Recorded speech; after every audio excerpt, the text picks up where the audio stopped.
The following is a production of DallasCowboys.com and the Dallas Cowboys Football Club. How about them Cowboys? Yeah! Go Cowboys! This is Girls Talk, Boys Talk, presented by Jigsaw Dating, preferred dating partner of the Dallas Cowboys, and broadcasting live from Dallas Cowboys World Headquarters at the Star. Now, your hosts, Jess Navarez, Aisha Morrison, Kelsey Charles, and Jane Slater. Hello, everyone. Welcome to another edition of Girls Talk, Boys Talk, the first of this week. I'm Kelsey Charles, joined by my fabulous co-host, Jess Navarez, Aisha Morrison. The one and only Jane Slater is coming back to Texas. She needs some sleep. Yeah, she does need some sleep. Some rest. We all need a good rest. I can relate to that. Yep. But Queen Stay Queen, she was covering the game out in New York. Cowboys took the W on that Monday Night Football. I thought it was going to be a little bit of a lower scoring game based on the first half, but you know what? They got a 23-16 win over the New York Football Giants, and I want to talk about it. Yes. Oh, we have plenty to talk about. Let's talk about it. We do have plenty to talk about. So, listen, guys, let's dive in. I want to get your initial reactions. I'll start with you first, Jess. Just, based on how the game was going, expectations going in, I think that a lot of people were calling for this Cowboys win, but a lot of people were saying a lot of things have to go right in order for this to happen, and obviously it did. So where's your head at coming out of that game? You know, I'm really optimistic because what I think my initial reaction was that Cooper Rush is putting this team in a very good position by how he's been playing.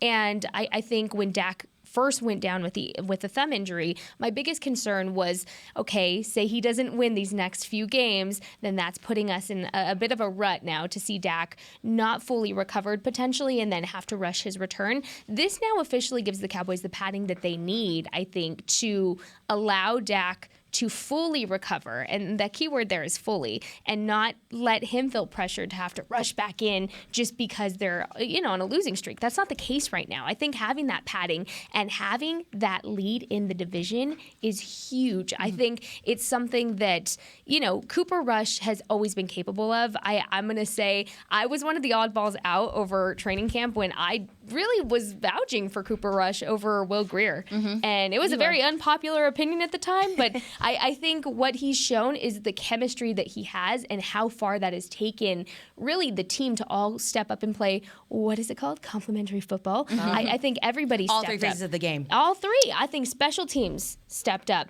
Terp. Oh my goodness, he was so close to taking it home. We're just waiting for it. But he gave the team great field position. You had defense, obviously, just dominating that game once again. You had offense, a bit of a shaky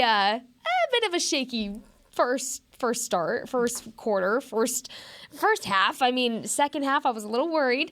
And what I think the word of the game is it's just not quitting. It's resilience. It's pushing. It's bending but not breaking, and it's coming out victorious at the beginning and maybe falling through a little bit, but then coming victorious out at the end too. Aisha, I know, girl. I know you have things to say. I can see it in your eyes. I'm pumped. How are you feeling? I'm real pumped because I felt like this was a reassuring game in certain ways, because you start looking at the language the Cowboys have been speaking on, about these young players and how they have faith in them, and even the players before, you just talked about just the faith that the players had in Cooper Rush, when he was coming in as a starter.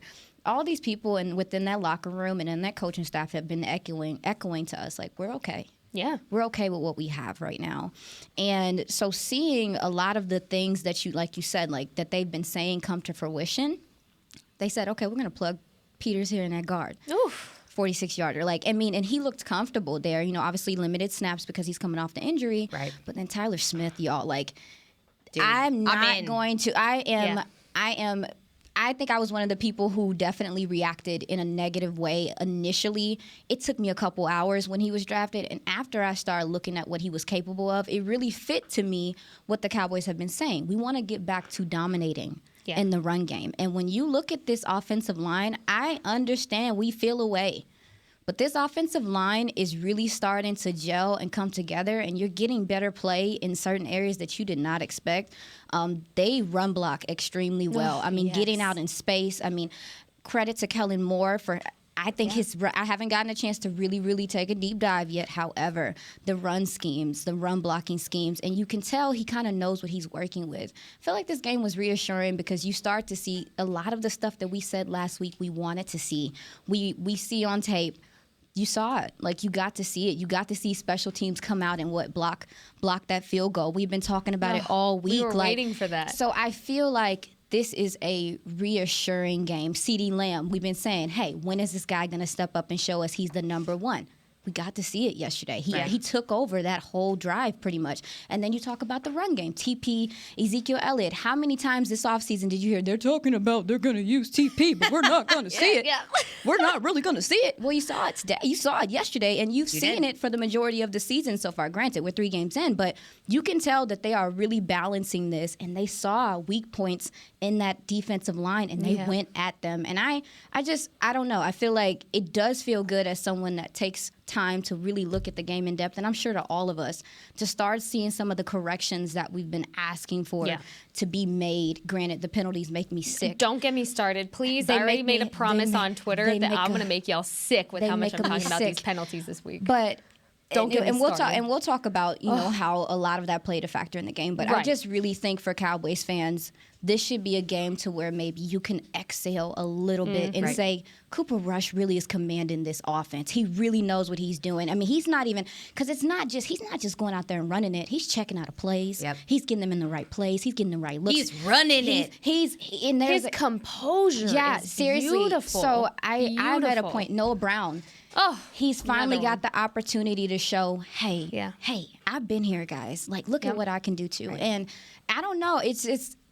We'll talk later. But I just think that all the way around, there's so many questions we had about this team going into this game, and you're starting to see some of it start to make sense, if that makes sense, Yeah, and we're going to break down offense and defense in these next couple segments, but I think there's a couple things that resonate with me with what you guys were talking about, where it feels good to have confidence in what you're putting out on this field, despite the fact that it's not perfect. Yes. Right? And I've talked about this a lot with Cooper Rush, where I was afraid that he wasn't being set up for success. And again, like, a theme of me personally this year has been like, I'll eat crow all day long if that's how you want to play.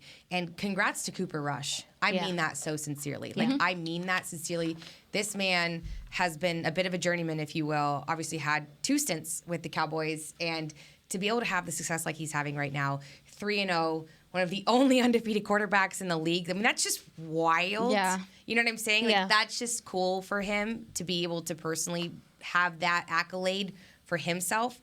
But I think also I really want to hit on the point that you mentioned where it's not rushing Dak back. Yes. Yeah. And I think that's really important when you talk about the longevity of a team, where you want them to be able to have the confidence and have the wherewithal to have the pieces that will take them into the postseason. That's been a big key and a big area of contention, dare I say, and an area this team has struggled in recent years, where you're like, you have all this hype around it's our year. It's our year. No one has that commentary this year based off of how we've kicked things off. But I feel like it's a place where they can build momentum. Yeah. Where you have reinforcements that are coming. You're like, all right, like, you know what? We're not just going to survive. We're going to, I don't know if I'm going to call it as far as thriving, but at least they've been able to get moral victories. Yes. Yeah. And I'm good with that. And they're showing progression. I think that's the biggest thing here is you look at week 1 to, this last game with the Giants, you're seeing improvements, you're seeing progressions, you're seeing things that they've been talking about needed to be worked on, getting worked on. You're seeing Zeke get more touches. You're seeing just the run game in general becoming established more and more.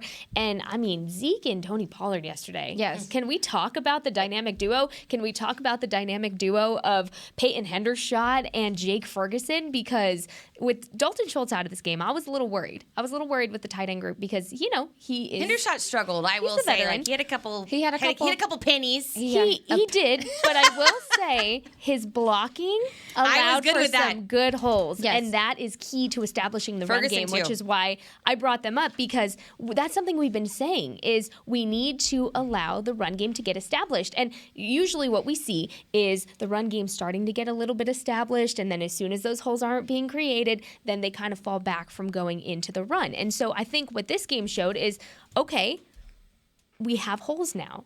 And we can even go into that further by saying Jason Peters was elite when he was in. Mike McCarthy saying in his press conference this morning he probably could have had a few more reps in this game, but he's still technically in this ramp-up phase. What was exciting for me in the terms of Jason Peters is this was only his first game. We saw few reps, but the potential that this man has to become a staple in this O-line that is still building up, but to become a stronger O-line. Cooper Rush had plenty of time in that pocket. Yeah. And it's just no coincidence that the run game really got kicked off as soon as Jason Peters was in. Yeah. So. And Kelsey, you mentioned, the fact that, this is a momentum builder. I think it's important that they're putting good tape out there. Just period. When you look at the fact that, the way that defenses have been playing the Cowboys, they're biting on everything. They're jumping everything. They're very, very aggressive because they say to themselves, you don't got a deep threat. You can't throw the ball down the field. You couldn't even run the ball the first week. Yeah. So we're just going to key on it. They can't do that now. I know. You got to account for Noah Brown. You got to start figuring out how you're going to get demand respect. Absolutely. And especially defensively as well. I think it was very important, and I think it's going to continue to be important that they put good tape out there, because if people are looking at the tape they put out prior to or San Fran or the middle, this is important that they continue to have good progression and look better in spots. I do think that the offense, like you were saying, they did come out in the second half, and there were a couple times where they struggled, I think, due to penalties. But when they knew they needed to get going, it's just crazy to see. Cooper Rush is a gamer, y'all, and he's so calm too. After he was CD's a great player. Yeah, and Make play. What I really loved about, I guess, the theme of the locker room was almost every player that was interviewed in the locker room after the game was asked about CD and the drop and then the redemption that came after. They said, CD mentioned in the locker room that all of his teammates went up to him and said, "It's okay, man, shake it off. You're gonna get it back. We're gonna be okay." Trayvon Diggs went up to him and was like, "Hey, you're gonna be good. I missed one, you missed one, you got me, I got you. We're gonna be okay. We're gonna redeem ourselves." CD talked about how he was kind of stewing in that drop. Yeah. And what I love about it is, okay, the drop happened. Could it have been costly for the game? Sure, because that cost you a touchdown essentially. But he came back and he said, "Oh yeah, bet. Want to see who your wide receiver one is?" And he gave us a show. That fourth quarter CeeDee Lamb is your wide receiver one. And anybody that has doubts in what he can do, first of all, go look at the tape. Second of all, left-handed catch. What's it with those one-handed catches? Against the Giants. It's just the Giants game. Yeah, it is what it is. It's a theme. And I just love the camaraderie within this locker room. It's so visible. Everybody was talking about how they were hyping CD up. Yeah. D-Law, and it just goes on. I loved watching his position coach on the sideline too. If you guys aren't familiar with Kyle Valero, he's phenomenal. My guy Kyle, love him. So good at what he does. Obviously, some of the guys that have come through this building, and he's been a big part of their development. And he had a bit of a smile on his face when CD dropped that, and it was more of a, "Hey man, listen, we know you got it." Yeah, that sucked. But he still had the faith in him. He wasn't "Oh God, this guy." You know what I mean? That's and I love that. Important. And I think this culture of this team, there's been a lot of adversity and a lot of things, we'll talk about here in a minute when we take to our break, but just the concept of them being able to come to the field and put together what they put together, that, all three phases of the game. All three. You've got tight ends coming in with the absence of Dalton Schultz. They're not buying into this headline or Twitter conversation around, trying to go and take Dalton Schultz's job. No. Cooper Rush isn't buying into this, I'm going to go, create a quarterback competition. No one's doing that. This is a full team effort. They all have each other's backs. It is we've got a job to do, and we're going to have to get scrappy and figure out how to do it despite what we're dealing with. Yeah. And shoot, they've been successful, so it's exciting to see. Yeah. It's that next man up mentality that they've really taken on and having each other's backs. It's a real brotherhood, I feel like, in the locker room. And that's something that I think is so special with teams and takes them a long way. All right, guys, we're going to break down a little bit more of the X's and O's. Diving into a bit of the defense. They're a talking point for this team. We're going to go ahead and break down what they did for us last night here coming up next. Stay with us. At Jigsaw Dating, we obviously want the Cowboys to bring that 6th ring home. But to be honest, we're more focused on finding the person who will put a ring on your finger. That's why we created a dating app that reveals your face through meaningful conversation, so you can date deeper. Because it's personality that matters the most, not looks. Join Jigsaw Dating today, dating partner of the Dallas Cowboys.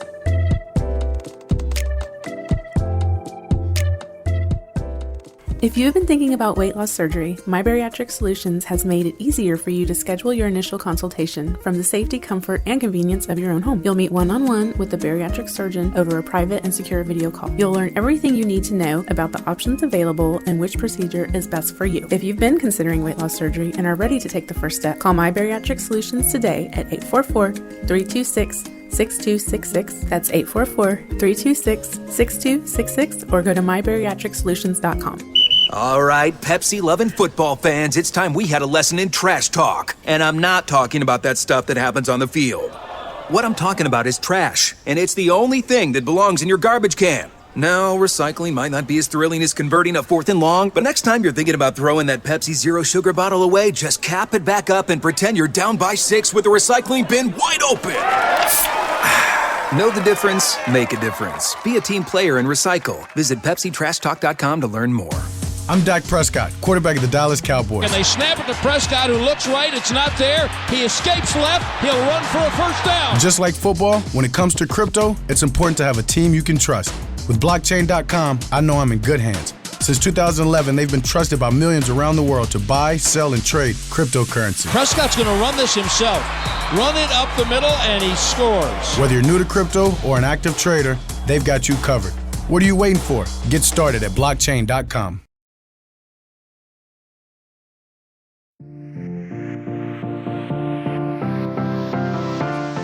Welcome back, everyone, to the second segment of Girls Talk, Boys Talk, presented by Jigsaw Dating, the preferred dating app of the Dallas Cowboys. Guys, let's talk minicamp on game day here really quickly. Join former NFL players for our first game day minicamp presented by Invisalign. Drop the kids off at Ford Center on October 2nd from 11:30 to 3:30 while you watch the Dallas Cowboys and Washington Commanders.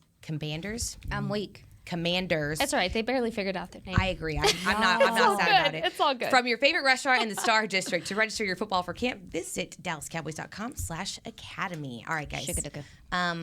We talk a lot about the defense in our little break over here. I love when we have our breaks, we don't stop talking football. It's kind of funny. We're just like, all right, like we're really hype on it. It's a great vibe. Yeah. We know this is not a new storyline for this team. This defense has been expected to really carry this team, dare I say, in the absence of some of these star players, namely Dak Prescott. And my goodness, they have been delivering between Micah Parsons. I'll be honest, at first, that flu game, I was thinking, I was like, are we going to have a flu game, right? Yeah. And like, it wasn't so much at first. He wasn't on the field as much as I think he would have liked, and maybe some other people would have liked. We'll dive into that. Trayvon Diggs, I mean, the pressures that this team was getting, like, I was loving the blitzing. I mean, literally even just watching DeMarcus Lawrence have a game, like, all around, it was a really pretty performance by this defense. Aisha, I want to hear what your thoughts and kind of just your initial reactions to just watching the game. I just think that the depth is showing again. Like Your depth is showing. Your depth is showing, Cowboys. Like, I think that the defensive line depth is so rare. That, like, I mean, so many guys are making plays that it's difficult. Like, when you start talking about pressures, some of those pressures can go to 3 guys because they're all in the backfield like that. And I really, really was happy to see, Tank Lawrence have a game. Because I think that's something that is going under the radar is that, like, this is a younger squad right now. And a lot of what Micah does is what, people wanted Tank to be doing. So I like that he just gets in where he fits in. He's mentoring these guys, and he takes advantage of his opportunity. Poor Evan Neal, he didn't ask for that. Like, he's like, I know I've been drafted, but like, I'm not here for this. That's not what I wanted. He didn't ask for like vintage Tank like all night. I mean, even a Tank went down with the foot situation, which I was panicking about. And Mike McCarthy talked about it was more precautionary just to get it taped and stuff. That was fantastic to hear because he's coming off of a great game, but you just got to see his impact. You got to see, Tank's impact in this game, and I think that it's much deserved from him. Also, too, I feel like Trayvon Diggs, I said this a couple weeks ago, he's locked in, y'all. He's locked in on another level. I remember looking at some of the practices when they were in camp, like right before the preseason. He's barking at people. I'm like, Trayvon, those your teammates. What are you doing, man? What are you doing? But it's just that energy. And if you go look at him, he's that yardage that he was giving up, that little bit of space, he's stingy. He's so stingy right now and playing his spot so well. I also think that Donovan Wilson is continuing to play well. Dono, with his hand in the ground, give that to me all day. Yes, I do think that, like, there were instances. I think he stepped up in this J-Ron Curse role pretty well. Granted, there's a lot of plays at the line of scrimmage that a J-Ron Curse wouldn't miss a tackle. He wouldn't miss that tackle there. He wouldn't make that read there. So there's a couple of things that he still has to work out. But for the most part, he makes his presence known early. Yeah. Like, the safeties make their presence known early, and I think that also plays a factor in the run game and how they're able to do things. I'm very thrilled with what I see from this defense so far, because I ain't even talked about Bohanna and what he's doing in the middle of that defense. It's insane. Speaking of Bohanna, he was questionable right before the game. I was stressed. And he made an impact to exactly why it was worrisome that he was questionable before the game, because he had a great game. I think he's somebody that's going to fly under the radar a little bit. But he's taking on double teams. He's taking on the double teams so Tank can get, to the quarterback, so Dorrance can get to the quarterback. That's another guy, too. Like, the Cowboys said, hey, we're developing this guy. He's going to be fine. He's going to be fine. And everybody's like, why is he still on this team? I don't understand. Like, how's he still here? And the guy has just came out and flashed every game so far. And I think he is a good compliment. I think that him and Fowler and the way that Dan Quinn's rotating them, it is difficult for offensive linemen to figure out who is coming where, because you also got to understand it's a chess match with defensive lines and offensive lines. Guys are trying to pick up on other guys' tendencies, but when Dan Quinn can be like, here, go out there, Fowler, rush from right here, and he can just switch it around this way, it has to be difficult for offensive linemen. I feel bad. I mean, I don't. Do you? I don't mean, feel bad. I'm not gonna lie. Like, unapologetically, part of me felt bad for Evan Neal. I really did, because Tater Tots. I felt no He sympathy. didn't ask for that. I mean, on the other side, though, Tyler, first round pick, just looked just fine. I want to read you guys a stat, and then I need to get your reaction, because I feel like we're like chomping at the bit. So my dear bestie, the one and only David Hellman. Oh, Jesus. You guys might have heard of him before, especially on these said shows. Maybe. He tweeted this, and he's like, this is 3 games, the Cowboys would play this season, obviously. With the D-Law sack, they've got 3 pass rushers with 3+ sacks in the season already. Is that good? Yeah, it's fantastic. That's crazy. It's a nightmare in an NFL where offensive linemen are hard to come by. Yeah. Like, that's what I was saying even about the Cowboys offensive line. We gave them a lot of crap, but this offensive line is better than a lot of people's offensive line right now. And I think that defensively, what they're going to be able to do with that front seven is going to give them a chance in a lot of games. But it also starts from the punter, because he's an extension of this defense, and the way that he continues to pin people at their 10 or like at their 2, I mean, it's insane that he's getting this type of matter. I mean, special teams anger is coming on with it. You can tell he has a point to prove too. I'm so glad he was one of the under radar free agency signings this year. It was very important, and you can see why they brought him in, because you say to yourself, like, who's going to get past the 50? Yeah. If he can pin them deep, who's going to get past the 50? And that's what we saw last night. Sure. Yeah, you know what? Here's the thing. With the defense, it's funny, because I think we've talked about this before. Being a Cowboys fan, it's always been the other way around. It's always been like, hey, the offense, they're so secure, we're good. It's the defense. I always make this story. questionable. One time we had this guy that Marinelli brought in who literally, I wish I could remember his name. Please, if you remember his name, please tweet it to me. He came in, he owned a smoothie shop. And like he literally was like making smoothies, and Rod's like, hey man, you want to come play, one technique for me really quickly for a couple games or something like that? Like, that was the defense that we're used to, like, per your point. Yeah. And it's so exciting and so rejuvenating to see the defense play like this. And Mike McCarthy hit the nail on the head this morning during his press conference when he said it feels like they picked up where they left off last season. Yes. And that's the best thing you could have asked for how productive the defense was even last season. Dan Quinn deserves all the credit. Oh my goodness. Dan Quinn, I hope your pillow is forever cold. I hope you get what you want in life. Like, Dan Quinn, you just deserve all of the best things. But, to your point earlier about D-Law, I think this was a statement game for D-Law, because lately there's been a lot of chatter that, is he washed up? Is he done? And typically we hear this kind of stuff, when players get older. It's just kind of a cycle, a very toxic cycle that you see on Twitter. And D-Law came in and said, washed up? I don't think so. Says who? Yeah. I'm be driving through everybody, and oh man, And also poor Daniel Jones. Can I just say, Tater tots. I'm so sorry. I'm not sorry because he had Daniel Jones looking like, what do you call him, little Eli, like he said in the locker room. Yeah. He came out with a statement. I mean, having 3 sacks, 6 tackles. What more could you have wanted from D-Law, who really just continues to be such a humble leader in that locker room as well. So I was so happy to see him have a game. Donovan Wilson, okay, had a fantastic game. However, So fun. y'all know I'm a be dwelling on these penalties until they stop. Okay, I'm sorry, but I was so upset with him and his unsportsmanlike penalty because, for one, we all saw with our eyes how that game was being officiated. We all saw it. Tracking. We knew how the refs were calling things.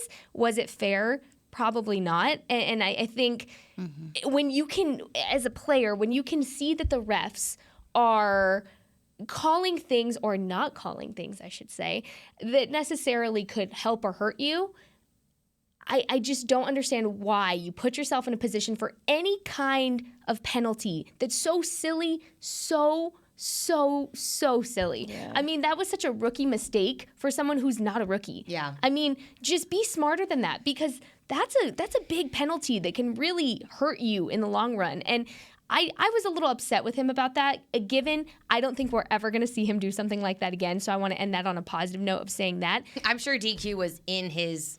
Oh, yeah. Well, that's. And it's just, to me, it was so unnecessary of him. So of all the penalties that upset me, it was that one. Because Donovan Wilson has been climbing up and up and up these last 3 weeks. I have been on the Donovan Wilson train, you all know this, since week 1. Yep. And for him to do that, I was so frustrated. But with that sense, too, the NFL officiating during this game was so hot or so cold. I mean, it was a hit or miss, really. There was videos on Twitter all day on the, what should have been PI on Noah Brown, right? So we could even go into the penalties in that sense and what was called, were they actually fair, what was not called, what was actually fair with that too. But I think on the defensive side of things, that was something I did want to mention. Also, Trayvon Diggs. I was like, are we going to talk about Diggs? Because I want to talk about Diggs. Let's go. A lot of people, and Kelsey, I just thought about you this whole game because a lot of people are so quick to be like, oh, he gives up so much. And no, here's the thing. When he gets those plays, that's what happens. And I back to what I had said earlier, he was talking about how after he missed that possible interception, you saw it. It was right there. It was just a matter of seconds of him grabbing that ball a little quicker. He was mad. Yeah. He was ready for his redemption, and to close out the game like that, I couldn't be happier for him. Honestly, it reminds me of the saying like "scared money don't make money." Yeah, you know, it's like you gotta like sometimes spend money to make it, and it's kind of the same thing with him. Like you're gonna be guarding the top receivers on the opposing team. And sometimes if you're going to play aggressive, you're going to lose some. You're going to give up some yardage. But then there's other times where you're going to be a ball hawk and do exactly what you did and close the game out with conviction. Yep. And I just think it's kind of one of those things that you have to look at your pros and cons list and be like, okay, I'm going to weight that and understand that he is who he is as a player. And maybe I'll find other ways to balance him out with other guys that I'm putting on my team as complementary components versus trying to put him in a cage and be like, hey, man, like you can only stay within these lines and just stifle him. Mm-hmm. Like I don't want to do that to Trayvon Diggs. I mean, I honestly don't think that's a problem anymore either. I mean, with the safety help that he's getting from Malik Hooker that we haven't really talked about much, but I think that Malik Hooker is a smart player, and I think that gives Trayvon some free reign, a little bit more free reign back there, knowing that his safety's got his back. But then also, I don't think that's the case this year, though. I didn't think that was the case a lot of last year anyway when you start talking about them tacking on extra yardage to him and stuff like that. But I just think he's played incredible this first couple of games. And as you were saying, like, scared money don't make no money. He's not going to get – I mean, Daniel – Jones kept going to him yesterday, but a more seasoned quarterback may not even throw his way anymore. So he is going to have to take advantage of his opportunities. I think I asked for a Trayvon Diggs pick this week anyway. But But yeah, I mean, I think from what we saw from Trayvon Diggs, we're gonna continue to see him grow, and I think people just forget this is just his third year, y'all. Yeah. This is only his third, his real third year. His first season, he was out for a lot of the season. So give this guy that plays one of the hardest positions to play in the NFL a break. This guy knows what he's doing. It's literally playing wide receiver backwards. Yeah. For him, it is. And it is. And that's why, that's why you'll see him often. He'll run the route with the receiver. Sometimes he runs the route better than the receiver. Doesn't he go to the receiver meetings? There's wide receiver meetings? It isn't so. that, or he goes to some offensive meetings. But might as well, because he's basically playing wide receiver for Daniel Jones, at least he was. And Daniel Jones cannot Diggs it, in case you were wondering. So, Aisha, to your point, you were rubbing a little crystal ball, because you called this last week. I just want to say, so can you just keep doing that for the rest of the season? Speak it into existence. And you know what? I just want to say, by the numbers, the Cowboys actually put this out, saying that Trayvon Diggs sealed the Cowboys' win with an interception on the Giants' final drive of the night, the 15th of his career. Diggs' 15th interception is actually tied for the second most interceptions through the first 31 games of a career in NFL history. Crazy. He's in the history books. Things you'd love to see. Yeah. All right, guys, we're going to go ahead and take our second break here. Just a reminder, we are presented by Jigsaw, the preferred dating app of the Dallas Cowboys. Up next, we're going to talk about the offense. A couple people have been discussing that component of the game. We're going to dive into that more next. Stay with us. At Jigsaw Dating, we obviously want the Cowboys to bring that sixth ring home. But to be honest, we're more focused on finding the person who will put a ring on your finger. That's why we created a dating app that reveals your face through meaningful conversation, so you can date deeper. Because it's personality that matters the most, not looks. Join Jigsaw Dating today, dating partner of the Dallas Cowboys.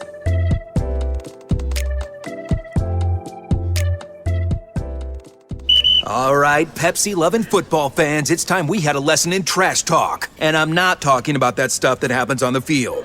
What I'm talking about is trash, and it's the only thing that belongs in your garbage can. Now, recycling might not be as thrilling as converting a 4th and long, but next time you're thinking about throwing that Pepsi Zero Sugar bottle away, just cap it back up and pretend you're down by 6 with the recycling bin wide open.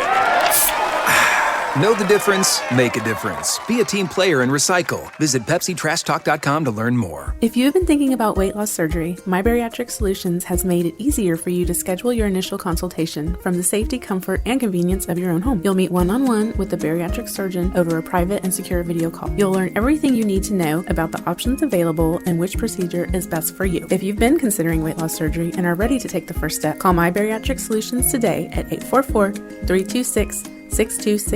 That's 844-326-6266, or go to mybariatricsolutions.com. With Smoothie King's original Angel Food and new Angel Food Slim without added sugar, you no longer have to choose between treating yourself and hitting your goals this summer. You don't have to choose between great taste and feeling great. Because at Smoothie King, every blend is made with whole fruits and no syrups, so you can satisfy your cravings without compromise. The only choice you will need to make is which one is best for you. Try our classic Angel Food or the new Angel Food Slim, blended without added sugar. Smoothie King, rule the day.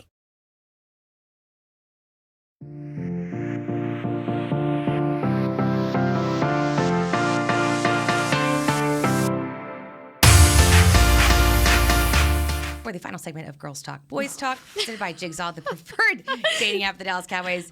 As I mentioned, you guys see that we do talk about the game. We talk about so many things. All right, but I do want to talk about with you guys, fan of the year. Are you guys a Cowboys fan that spices up the game? If not y'all, we want to know who. Nominate yourself or a friend to be the Cowboys fan of the year presented by Captain Morgan and win a trip to Super Bowl 57 in Arizona. Wow, I want to go. Nominate yourself or a friend at DallasCowboys.com/fan of the year. Kels, if you want to go, I can nominate you. I was just about to say, I was like, this is a petition for you guys to nominate me. Y'all make me sick. I still haven't gone to the Super Bowl, which is kind of bonkers. That's crazy. I mean, Rihanna's performance, though. I was about to bring up the Taylor Swift thing. Yeah. I'm a little salty. Is I that don't want to hurting talk you? about it. It's hurting me. I'm hurt. Listen, when you lose I love Rihanna, though. I will say. Yeah. I love Rihanna. It's a However, win-win. I'm a Swiftie, so my feelings are a little hurt. But it's all right. We're moving on from it. All right, guys. So I want to dive into the offense here because obviously Cooper Rush is the talk of the town. It is rush hour here I at love that. Dallas Cowboys facility. It is not original. I stole that from the internet, so please do not give me credit. But I will perpetuate it forever. Whoever made it up, we love that. I did read this fancy little stat earlier. Again, shouts out to the Dallas Cowboys PR team The for best. always being the greatest. But with this win, Cooper Rush moved to a 3-0 as a starting quarterback and became the third quarterback in franchise history to win 3 starts of his career, joining Roger Staubach, yes, I am reading that correctly, and Jason Garrett. I also have one other fun story that I wanted to show you guys because, stats are fun and you can, mold them into whatever you want. So NFL Research retweeted something and it says Cooper Rush is the first undrafted quarterback to win each of his first 3 NFL starts and to throw for 750-plus yards over those starts since Kurt Warner in 1999 with the Rams. And fun fact, Kurt Warner went on to win the NFL MVP and Super Bowl MVP that season, so what gives? If you want to just have an overreaction, let me just give you something. Let me just feed the fire, my guys. Please don't. So obviously Cooper Rush is a big talking point. We're really excited about what he's been able to put together for this team. I will say we finally got some visions of Tolbert. I obviously want to talk about CeeDee Lamb. I want to talk about these tight ends and what they were able to do in absence of Dalton Schultz. Michael Gallup obviously as well was not in the game, but again, it's like they've been able to put it together. And this offensive line, I want to talk about seeing just what they've been able to do. Tyler Smith has just really impressed me. I think that was one of my biggest questions going into the year. Obviously bringing in the veteran, you saw the impact pretty immediately. So I kind of want to start there. I think we could talk about Cooper Rush all day, but I want to go to the unsung heroes, if y'all don't mind first, and talk about what you've been seeing with this O-line. Because, for Cooper Rush to be great, he needs time. And for this running game to be great, they need to be able to run behind a productive line. And when you saw Peters go in for that first snap, what was that run? I think it was a 46-yarder. Unbelievable. I mean, and you got a fantastic, seal of the edge by Tyler Smith there as well to get that to He's open special, up man. Absolutely, but even Jason Peters, his awareness, and there's even times he'll help out he was playing guard yesterday. I was going to say he was playing guard. But on film, even last year when he was with Chicago, there were instances where he would help out that guard at tackle. He would just chip the guy a little bit more just to give him a little bit more space. This is a very smart player, and I do like how the Cowboys are kind of playing it right now because the loss of McGovern is kind of huge with them looking like they want to keep Tyler Smith at tackle. So they're just they're doing patchwork right now, and it's working. It's working. But then also, too, Matt Farniok I think he came in and played some snaps yesterday. He's improving. Granted, the Giants were missing Dexter Lawrence yesterday, and I think that helped out the Cowboys a lot because he is a terror in the middle of an offensive line. But at the same time, I also feel like Tyler Biadasz isn't getting a lot of play. He's not getting a lot of talk, but it's important for your center who also calls your plays. That calls out plays, communicates across the line. Absolutely big role. Protections, all that. And then you have we can't, this offensive line, what they're having to do cohesively, because you also have another quarterback under center right now, and that cadence changes. His grunts change, the timing change, and so I think even the way he receives the snap, all of it changes. Absolutely, he may want it. He may want the ball delivered lower than what Dak was, or higher than what Dak wants. It's a lot of factors that I think. And credit to these young guys for going and getting the work done. Right. Yeah. Credit for Tyler Smith for getting with Duke Manyweather this season. Credit for Tyler Biadasz for doing the same. Credit to Tyler Steele for doing the same, because we were sitting up here. Y'all can say maybe I'm seeing something, but Terrence Steele does look like a better right tackle than Leo Collins right now, and it's not. And that's why I said it's reassuring in a way. You see Tyler Biadasz, we said to ourselves, okay, we want this guy.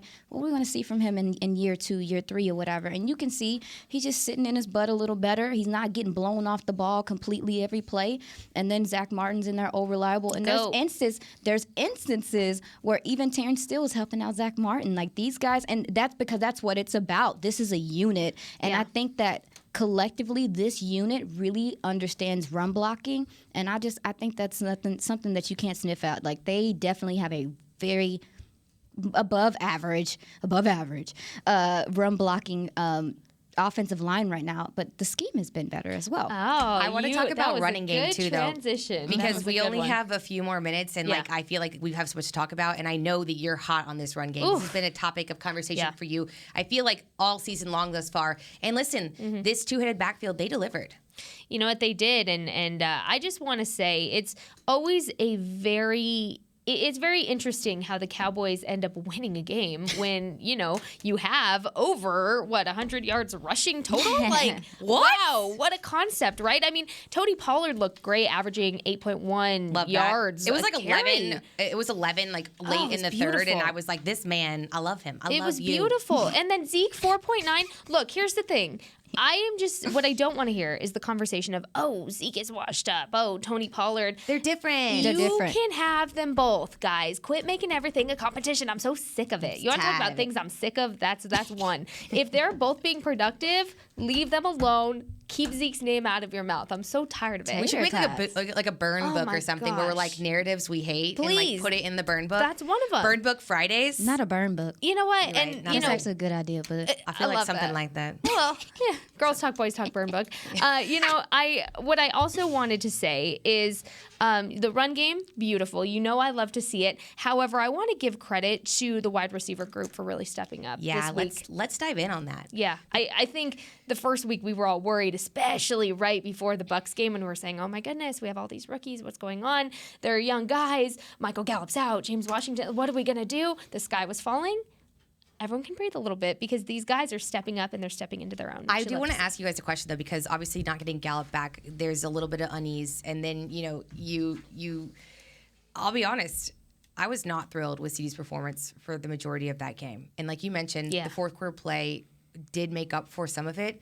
But I really do feel like as a wide receiver one, you need to be consistent. And some of those drops, let's face it, were bad. It's fair. And I was very concerned, and I was like, dang, like this, you can't be doing that when you have that role. But I also do want to give him a little bit of grace because listen, like you are dealing with a new quarterback. You can tell that he has chemistry with Noah Brown because that's the guy that he plays with regularly. Yep. CeeDee Lamb, you kind of just have to create that chemistry as it is because that is your job as being great. As they go, obviously. Right. So like I'll give him grace on that, but like I don't know, like what was your assessment in his play? Like were you concerned or do you feel okay with the balance of the play, especially considering the amazing one-handed catch? Yeah, I don't. So with CeeDee Lamb, I just don't freak out about him because I feel like there's like you were just saying, there's so many factors that play into, some of his drops. I would argue that tip ball / drop, I don't think he thought it was going to get there, so I think he just said whatever. But the one where he dropped, obviously the touchdown pass, that's all him. Yeah. That's all him. Like that's definitely a concentration drop, whatever. But I will say, to that point, I don't think he had touched the ball until he hadn't touched the ball since the beginning of the first quarter, and that was early in the first quarter. It was actually on that first drive. They did like a quick out to him and told him to go get some yards, and he didn't touch the ball again until he got past that ball in the second quarter, later in the second quarter. And I personally was just like, oh, he must be cold.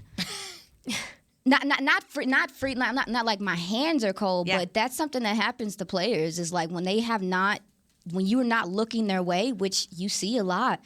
And Noah Brown is Noah Brown. Like, there's guys rolling the coverage with CeeDee Lamb. So, of course, like, you see that Cooper Rush is looking Noah Brown's side a little bit. But, like, CeeDee can't get comfortable. He has to be ready at all times. And I just think he was cold. And he wasn't concentration. I'm not saying physically cold. I'm saying, like, he hasn't been involved in what y'all are doing for over a quarter and a half. Right. So I was like, okay. So I do think he will improve, and I think that we're going to continue to see him improve. I also see Kellen Moore doing things to get him open. Yeah. To scheme him open, and that's something we've been honestly asking for. Because they had him bracketed too. I wanted to say Kellen Moore. I'm going to give credit where credit's due. Kellen Moore, I think, had his best play calling of the season so far, and it wasn't perfect, but it worked. And so a little bug I want to put in y'all's ear now is, okay. I love bugs. So, said no one ever. Our fly is not in here today. But something I want to say now, before Dak returns, because we still don't really know when that timetable is. Right. I don't. This energy that we all have about Noah Brown needs to stay that way, because I'm going to be interested to see how much more Dak is going to utilize Noah Brown, or is CeeDee his go-to guy? Kind of the chemistry we're seeing with, Cooper Rush right now and Noah Brown. Is that going to be Dak and CeeDee? So if Noah Brown's productivity drops, and I say that so lightly when Dak returns, I don't want people sleeping on him and forgetting what he's done these last 3 weeks, because he deserves all of the credit for all of the hard work he's put in. Sleep when you're dead is what she just said. Facts. Oh, God. On that note, guys, thanks so much for joining us. So grim. We do appreciate it. I know. I'm wearing like my Beetlejuice outfit today. It kind of felt right. Beetlejuice. Yeah, I just felt like I had to go there. All right, guys. Well, obviously, we have plenty more to talk about because that flew by. Our fearless leader, Jane Slater, will be back in the saddle tomorrow. We will see you guys same time, same place. Thanks again for joining us for another episode of Girls Talk, Boys Talk. We'll see y'all tomorrow. Enjoy your victory. This has been a production of DallasCowboys.com and the Dallas Cowboys Football Club. How about this, Cowboys? Yeah!